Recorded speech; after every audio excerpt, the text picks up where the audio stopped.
রহমানির রহিম। দেশ বিদেশ থেকে যে যেখান থেকে ভাইয়ারা আপুরা আমার ভিডিওটি দেখছেন সবাইকে আসসালামু আলাইকুম। আজকে আরেকটা নতুন রেসিপি নিয়ে আসলাম, বেগুন খাসি রেসিপি। আপনারা দেখতে থাকেন।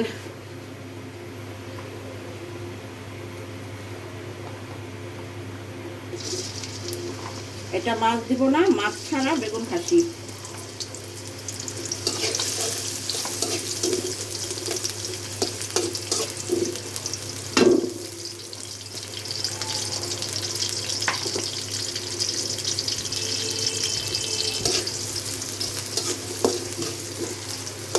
পেঁয়াজটা একটু নরম হোক, তারপরে সব মশলা একে একে দিয়ে দিব।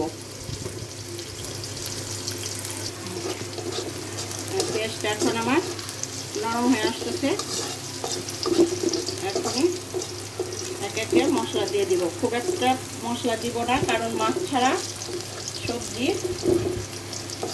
বেগুন খাসি। জানি না এটা কেন বেগুন খাসির নাম হলো, আমার মা নানিরা এটাকে বেগুন খাসি বলতো।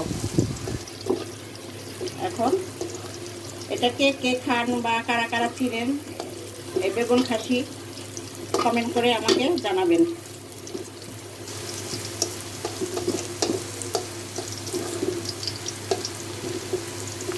পেঁয়াজটা নরম হয়ে গেছে, এখন দিয়ে দিব মশলা খুব পরিমাণে কম দিব, যতটুকু পরিমাণে দিব আর একটু দিব, একটু পরিমাণে দিব।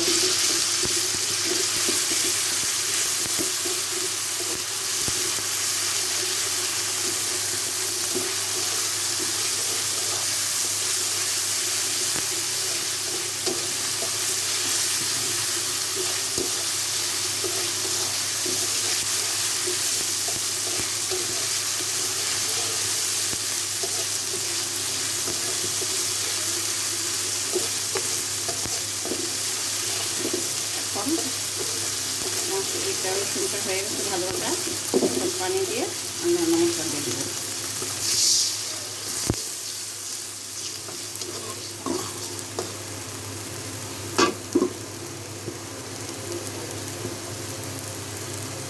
খুব অল্প পরিমাণে হলুদ দিব, এই যে পরিমাণে 4 চামচের আধা চামচ হবে, এই পরিমাণে হলুদ দিব।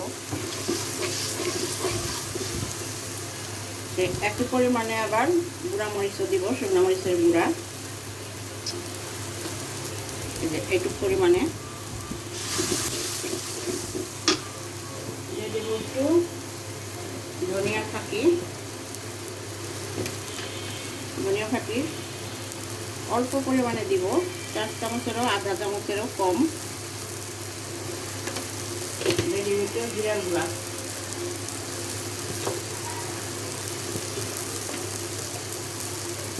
ভাজা জিরার গুঁড়া দিয়ে দিব একটু, যে পরিমাণে 4 চামচের আধা চামচ।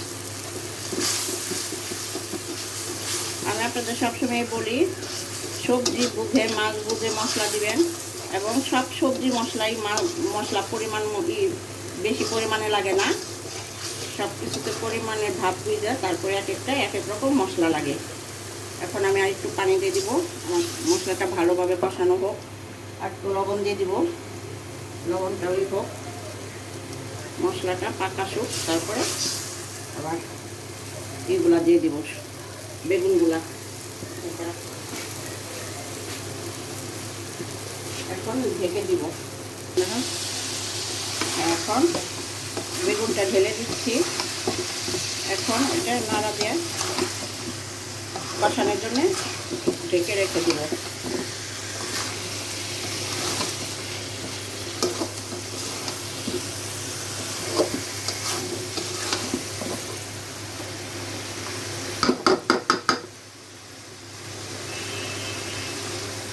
এখন একটু বেগুনটা কষানো হোক।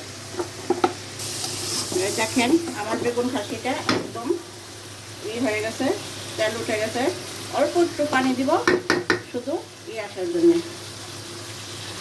বেশি পানি দিব না, অল্প একটু পানি দিব।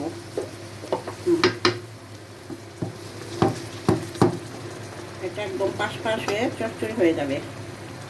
দিয়ে দিব কাঁচামরিচ।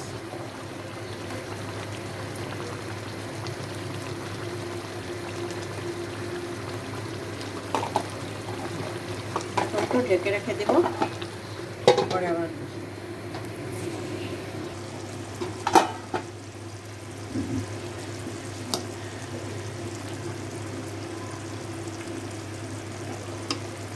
দেখেন আমার বেগুন খাসিটা কত সুন্দর হয়ে গেছে, একদম পারফেক্ট, একদম টানায় ফেলছি। এইটা টানায় ফেলতে হয় এই বেগুন খাসিটা। দেশ বিদেশ থেকে যেখান থেকে ভাইয়ারা আপুরা আমার ভিডিওটি আপনারা দেখছেন, সবাই আমাকে লাইক কমেন্ট শেয়ার করে দিবেন। যারা আমাকে সাবস্ক্রাইব করেন নাই তারা সাবস্ক্রাইব করে দিবেন। দেখেন কি সুন্দর একদম টানায় গেছে এটা বেগুন খাসিটা। সবাই আমাদেরকে দোয়া করবেন, আমরাও আপনাদের জন্য দোয়া করব। রমজানের শেষ চলে আসছে। এই আল্লাহ হাফেজ।